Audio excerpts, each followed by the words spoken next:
কিছু ভিউয়ার মজার জন্য ভিডিও বানায়, কাউকে অপমান করার উদ্দেশ্য নয়। নমস্কার। Hey, I am DG. Welcome to my YouTube channel. Thumbnail আর টাইটেল দেখে তো নিশ্চয়ই বুঝিয়ে গেছো যে আজ আমি কথা বলবো তখনকার দিনে সুপার ডুপার টপার মহা সিনেমা দুই ভাইয়ের গল্পকে নিয়ে। তো চলো আর বেশি না বকে ভাট শুরু করা যাক।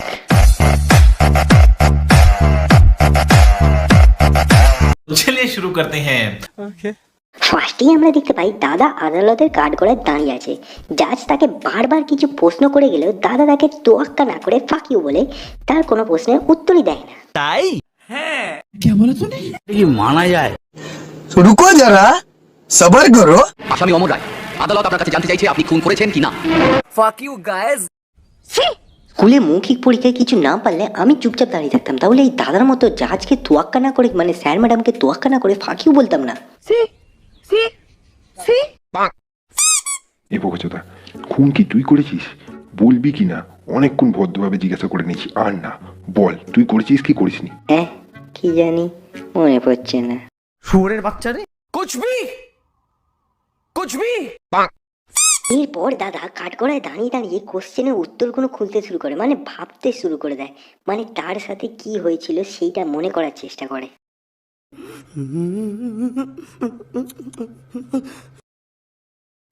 ফ্ল্যাশব্যাকে গিয়ে দেখি দাদা গাড়ির তলা শুয়ে হ্যান্ডেল মারছিল, তখনই মায়ের শরীর খারাপের খবর নিয়ে ছোট ভাই দাদার কাছে এসে পৌঁছায়। সেই শুনে দাদা তাড়াতাড়ি বাড়ি পৌঁছাতেই জমির ভিলেন জমি বিক্রি করানোর জন্য উঠে পড়ে লাগে। টাকাটা তুমি নাও, দলিলপত্র বায়না সব আমি তৈরি করে এনেছি, খালি সইটা করে দিলেই হবে। আহা, টাকাটা তোমার লাগবেই, মার অপারেশনটা করাতে হবে না? ধরো। পুরো দেবো দুটো দানা, তখন বুঝতে পারবেন মা। ভিলেনকে আমরা জমির ভিলেন আখ্যা দিলাম কারণ এই পুরো গল্পটা জুড়ে দুলাল জেঠু লোকের জমি কিন্তু অন্যর নামে কেস খাইয়ে নিজে টাকাটা পুরো পেছন মেরে দিত, আর যারা জমি দিত না তাদের থেকে জোর করে জমি ছিনিয়ে নিত। গল্পটা এগো বুঝতে পারবে। এরপর মা নিভে যাওয়ার আগে দুই ভাইকে ডাকে আর মহাভারতের ডায়লগটা মেরে বলে, যা আছে দুই ভাই একসঙ্গে ভোগ করবি। বলেন কি বিশ্বাস হচ্ছে না? ভাবছি আমি ভুলভাল বকছি? দেখো তাহলে তিনজনে মিলেমিশে থাকি। কি হলো তো বিশ্বাস? প্রথমে বড় ভাই জমিটাকে বিক্রি করতে চেয়েছিল মায়ের চিকিৎসার জন্য, কিন্তু মা টপকে যাওয়ার পর মেয়ে পেয়ে যাওয়ার অহংকারে জমিটাকে বিক্রি করতে অস্বীকার করে দেয়। তাই অপমানের জবাব দেওয়ার জন্য এদিকে জমির ভিলেনও দেখিয়ে দেয় ও পারে ছোট পোশাক পরা মেয়ে পড়াতে।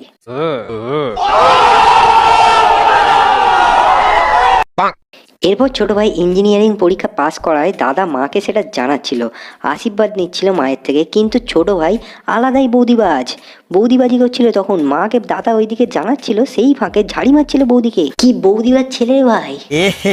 রহা নেই যাতা, তড়প হি ऐसी है ना। আবার কিছু লিখছিস? আর কি, চাকরির অ্যাপ্লিকেশন। ও, লিখতে লিখতে আমার একদম টানা ব্যথা হয়ে গেল। কিন্তু কি লাভ হলো? ইঞ্জিনিয়ারিং এ ফার্স্ট হয়ে একটা ভদ্রলোকের মতো অফার পেলাম। এটা বলিস না ভাই, দু চারটে চাকরি অফার তো পেয়েছিস বল। দাদা ভাই, ওগুলো তো এলেবেলে অফার, ওদি আমার কি হবে? ভাই নাকি ইঞ্জিনিয়ার পরীক্ষায় ফার্স্ট হয়েছে, এই ফার্স্ট বয়ের চিড়ি চাকরি পাচ্ছে না। যদিও ওয়েস্ট বেঙ্গলের যা হাল, চাকরি তো পাওয়া খুবই কঠিন। তখন যদি ইউটিউবটা থাকতো ভাই, ইউটিউবে লেগে যেতে পারতো, খুঙ্খার রোস্ট ফোস্ট করতো, দাঁড়িয়ে যেত, কারণ সবকটা ইউটিউবারই ব্যর্থ ইঞ্জিনিয়ার, ঠিক তো? এরপর ভাই অন্য বন্ধুদের দেখে শখ জায়গায় বিদেশে যাবে, বিদেশে পড়বে, কিন্তু সেটা দাদাকে বলার পর দাদা সেটা পাত্তাই দেয় না, মানে কথাটা শুনেই পালিয়ে যায়। তারপরে আবার জমির ভিলেন এসে হাজির হয়ে যায়। বলবো আমি ওই জমি বিক্রি করবো না, করে দেন। আরে ইয়ার, রাগ করছো কেন? হ্যাঁ, আরে এরপর ভাই ফাইনালি ইন্টারভিউ দিতে যায়, সেখানে যারা কোশ্চেন করছিল তাদেরই রোস্ট করে দেয় উল্টে। 10 ফুট বাই 2 ফুট কংক্রিটের স্ল্যাব করতে কত কেজি রড লাগবে? স্ল্যাবে কি কাজে লাগবে স্যার? মানে বিল্ডিং এ না ব্রিজে? প্লাস কতটা লোড ক্যারি করবে, মানে ওয়ান টাইম লোড না রানিং লোড? That's right. আপনার প্রশ্নটা পরিষ্কার করুন। তারপরে হাজির হয় সেখানে মালিকের মেয়ে, ঢুকে সেখানে ইন্টারভিউটাই পন্ড করে দেয় সে। তাই বাড়ি ফিরে দাদার ওই হাতের ঢপের রান্না খেয়ে দাদাকে জানায় তাই শোনায়। আরে ইঞ্জিনিয়ারিং পাস করেছিস ফার্স্ট হয়ে, ঠিক আছে, রাজার বেটা পদ্মলোচন, গরিব ঘরের খাবার মুখে ঢুকছে না, বড় লোকই চাল।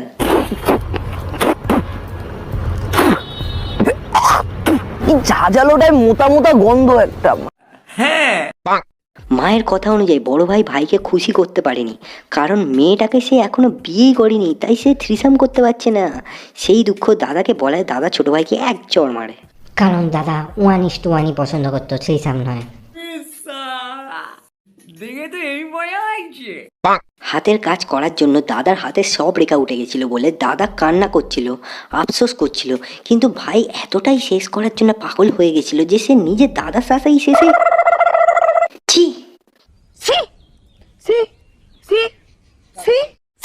এই দুঃখ কষ্ট দেখে অফিসের বস ছোট ভাইকে গাড়ি করে তুলে বাড়িতে নিয়ে আসে আর মেয়ের সাথে আলাপ করিয়ে বিয়ের ফুল ফোটাতে চায়। মেয়ে হবু বরের জন্য জিম করে মার কাটারি ফিগার বানানোর অক্লান্ত পরিশ্রম করে।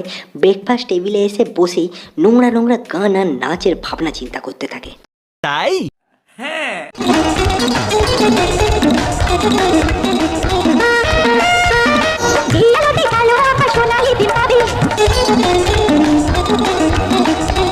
এটা কি ধরনের নাচ ভাই, কি গান এটা? এরপর হবু দ্রৌপদী দিদিকে রাস্তায় দেখতে পেয়ে গুন্ডাগুনো নোংরা নোংরা অশ্লীল ভাষায় টিটকিরি কাটতে থাকে। সেইটা শুনে অমর দাদা গুন্ডাগুনোকে উদ্মা খেলায়। আর গুন্ডামি করিস না, বন্ধ করে দে, আগুন জ্বালাস না, আমি তোর দাদা হিসেবে বলছি। বৌদিবাজ ভাই চাকরি পাওয়ার পর দেওর হিসেবে বিয়ের প্রস্তাব নিয়ে যায় অমর দাদা আর দ্রৌপদী দিদির।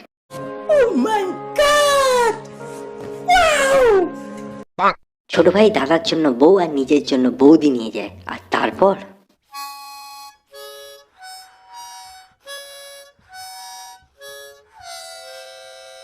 ए रहा नहीं जाता, तड़प ही ऐसी है ना। এরপর ঢ্যামনা জমির ভিলেন উদয় হয় ওখানে। বলেছিলাম না যারা জমি দেবে না তাদের থেকে ছিনিয়ে নেয়, তাই জন্য ওই বাড়িতে আগুন লাগাতে এসেছিল কিন্তু ব্যর্থ হয়।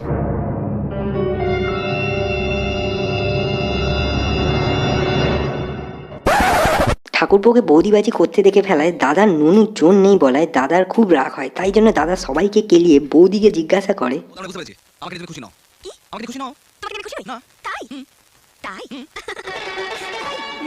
ব্যাস এরপরই শুরু হয়ে যায় অশ্লীল ভাষার অশ্লীল রকমের অঙ্গভঙ্গি করা গান আর নাচ।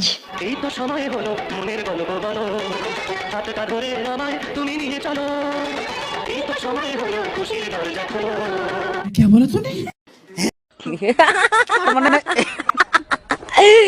Relax, see you not for mind. এই ভাই কি গান এটা, কি গান? হ্যাঁ, আর কি ধরনের নাচের স্টাইল এটা, কি কি মুভ এটা? দাদা এবং বৌদির রাস্তার এই সকল কীর্তিকলাপ শুনে ঠাকুরপোর মন উড়ে যায় দাদা বৌদির ওপর থেকে। বৌদি ঠিক সেই সময় দাদাকে সুখবর দেয়, এখন আসছি। রেখা মানে কবে হলো? এই তো বিয়ে হলো, হলোটা কোথায়? রাস্তায় নাকি ঘরে? লোক সমাজে দাদা এবং বৌদিকে একজন ইন্টু পিন্টু করতে দেখে ফেলায় দাদা তাকে খুন করে এবং খুনের দায় দাদার ফাঁসি সাজা হয়। সেই শুনে ভাই আনন্দে রাতের বেলায় জেলে দাদাকে কনগ্রাচুলেশন জানাতে আসে।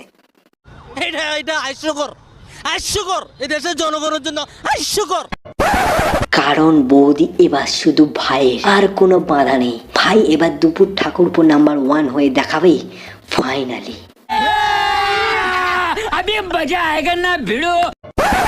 এরপর দাদার ফাঁসি হয় আর সেই দিনই বৌদির ছেলে হয়। তাই দারুণ। আগেকার দিনের মানুষের যেমন ভাবনা চিন্তা, অমর দাদাই তার ছেলে হয়ে ফিরে এসেছে, কিন্তু না, এখানে আছে টুইস্ট। এদিকে ভাই বৌদিকে পেয়ে প্রেমিকাকে ভুলে যায়, কারণ সে জানতে পেরে গেছিল জমির ভিলেন প্রেমিকার মামা হয়। একটা অসাধারণ, ওহো, ফাটাফাটি। এদিকে ভাই পুরো প্লেবয়, কামের ফাঁদে পড়ে দুজনকেই পেতে চায়, দুজনের সঙ্গেই খেলাধুলা করতে চায়, কিন্তু প্রেমিকাকে বিয়ে করার কথা শুনে বৌদি ছেলেকে নিয়ে কেটে পড়ে। বিমান, মেয়েরা মেয়েদেরকে সহ্য করতে পারে না। কেন ভাই ধুমধাম করে বিয়ে করতে গেলি? লুকিয়ে চুরিয়ে প্রেমিকাকে বিয়ে করে নিতিস, এদিকে ঘরে তোর বৌদিও থাকতো, ওদিকে শ্বশুর বাড়িতে প্রেমিকাও থাকতো, দুটোর সঙ্গেই খেলা হয়ে যেত। এরপর বৌদি সেলাই করে ছেলেকে মানুষ করে আর ভাই বড়লোক হয়ে যায় আচমকা, নিজের বাড়ি ভেঙে ফ্ল্যাট করতে চায়, কিন্তু তখনই এন্ট্রি হয় অমর দাদার।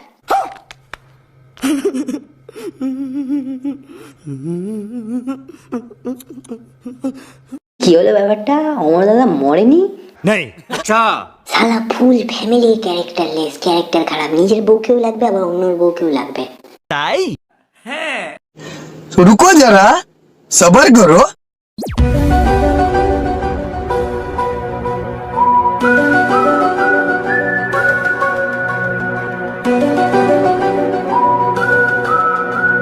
শুয়োরের বাচ্চা রে।